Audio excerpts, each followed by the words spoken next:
Now let's take you live to the doors of Parliament House. The Finance Minister, Mathias, Cormann. And to build opportunity and stronger prosperity for the future. Have you had any meetings yet with any of the crossbenchers or the Greens or Labor for that matter about getting any of these measures through? Well, I'm not going to conduct discussions with the crossbench or others in the Parliament through the media. Obviously these sorts of discussions will happen in the appropriate way. But let me just make this point. Labor left the country with a debt and deficit disaster. Labor delivered $191 billion of deficits in their first 5 budgets. They left us with $123 billion in projected deficits in their last budget. They put us into a situation where we have to pay $1 billion a month in interest to service the debt that they've accumulated.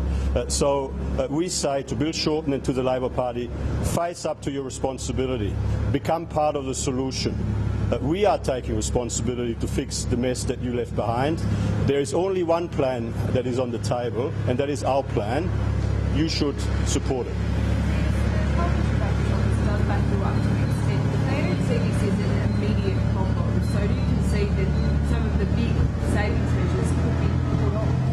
Well, a couple of points. Firstly, the only reason we are not in a worse position yet is because the Labor Party in 2007 inherited a strong economy and a strong budget, with no government net debt, with a $20 billion surplus, with $50 billion in the bank, and at that point in time the government was collecting more than $1 billion in net interest payments.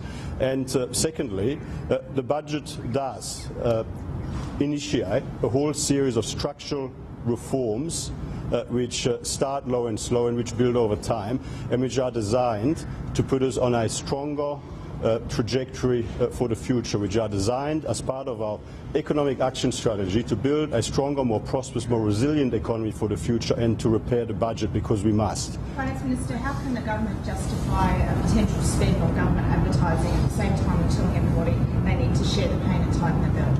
Well, we have tightened the government's belt significantly. We, for example, made $530 million of savings over the forward estimates by reducing the number of government bodies, by merging bodies where it's appropriate, by eliminating waste and duplication across various government agencies. What we have to do, though, and what is our responsibility to do, is to ensure that people across the community who are impacted by changes in the budget are fully aware of how those changes will impact them and how those changes will not impact them, and so we will do that in the usual way. But isn't that your job now?